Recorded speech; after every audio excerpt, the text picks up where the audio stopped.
everybody, it's your boy Shuey here, bringing you another Smite video. And in today's Smite video, I'm giving you guys another build. This isn't a free rotation build, but I've been talking around the community a little bit and seeing what build people are wanting, what they need, what god they really like using but don't know how to build them right.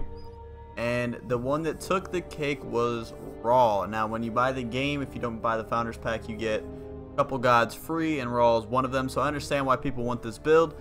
And this build that I'm making is pretty simple, pretty easy, really good for you to coax your way into Smite and get into the big open world that is this MOBA. So we're just going to hop right into it real quick. Look at Raw's abilities. And we're actually going to start with his passive.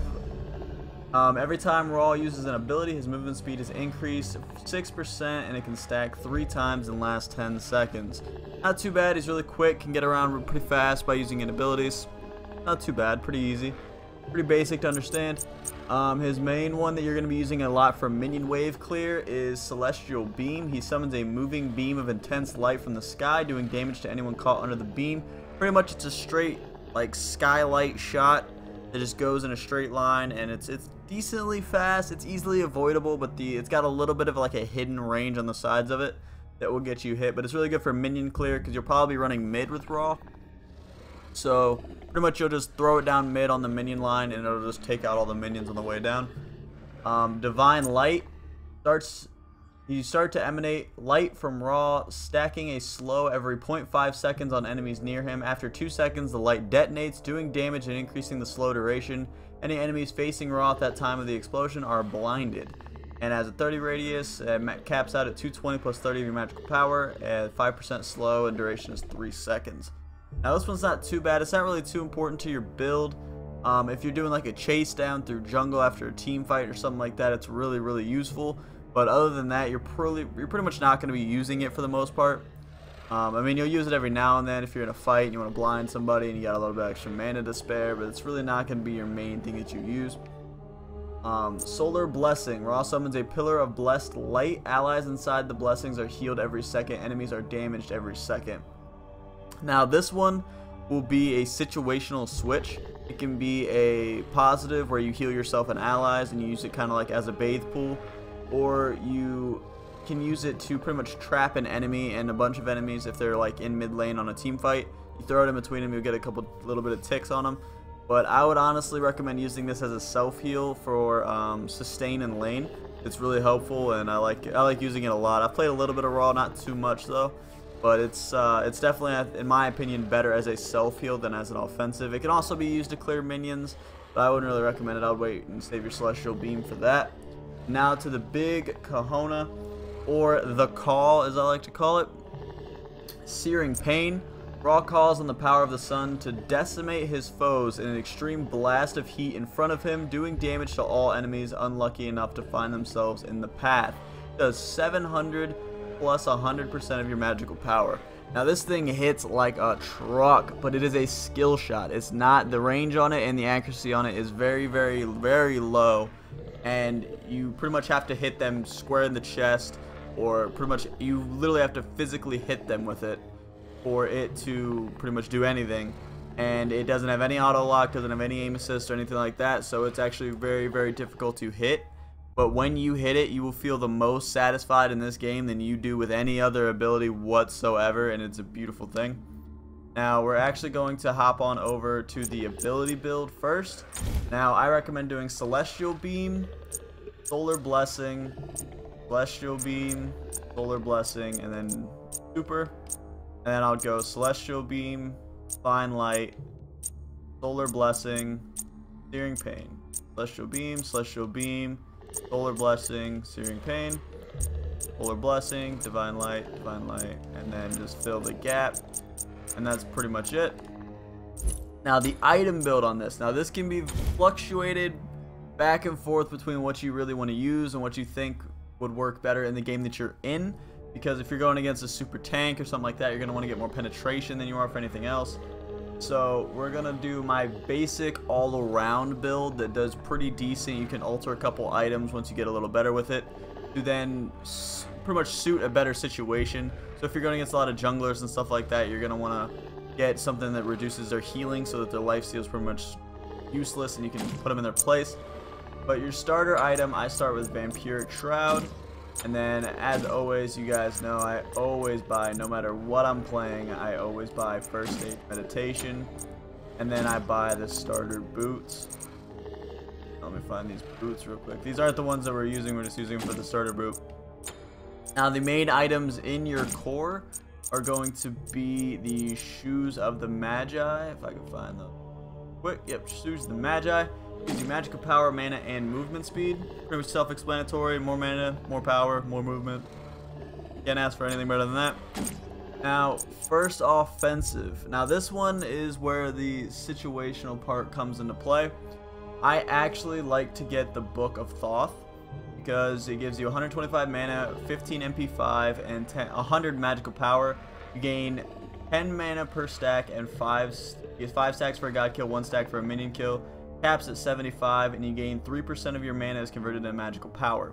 So you're going to be gaining 125 mana off of this, and then 750 mana in total off of just the entire passive and everything like that. So I like to run Book of Thoth. That one would be a changeable depending on the situation. And then the other thing that I put in the core is, real quick, right here, Warlock Sash. Now, I know I'm going to catch some flack for getting 2 stackables, but this actually will pretty much stack and help the other item due to the fact that it gives you 400 mana and then it actually makes you a little bulkier as well. So this gives you 50 magical power, 300 health, 400 mana. You permanently gain 3 health and 0.6 magical power per stack. You receive 5 stacks for a god kill, 1 stack for a mini kill, caps out at 100 stacks. So you're going to be running with an additional 300 health, and I want to say it's an additional 60 magical power. Don't quote me on that, I'm not very good at math. But so you're going to be gaining a total of 600 health from this, 400 mana from this, and 110 magical power. So pretty strong item, I like it, and it's really good to get these as early as possible. Now, I had a comment on one of my other videos because they didn't know exactly what order to buy in. Now, the order that you're going to want to buy these in, guys, is starter from left to right. Well, starter doesn't really matter. You're going to get all of them before you leave fountain anyway. And then you drop down and go core from left to right, and then damage from left to right. I don't really put them in damage or defensive. I could probably do that if you guys want, but it's a lot easier just to put it in a book read type thing. So the next items that we're actually going to get are going to be, we're going to grab the Ethereal Staff, which helps you be kind of tanky. Now, this build that I'm making right here, you're kind of tanky, but you dish a crap ton of damage because everything that makes you tanky also gives you more power and more bite. So I like to run Ethereal Staff, and then I like to run Voidstone. It reduces the magical protection of enemies with 55 units by 15. This actually helps a lot in late game team fights when you get pushed, because they're going to push you hard because you're going to be a really, really big ADC problem. So they're probably going to come and try to mess you up with that. I like to run Voidstone. And then last but not least, I like to run, not in there, Power. There it is, Kronos' Pendant.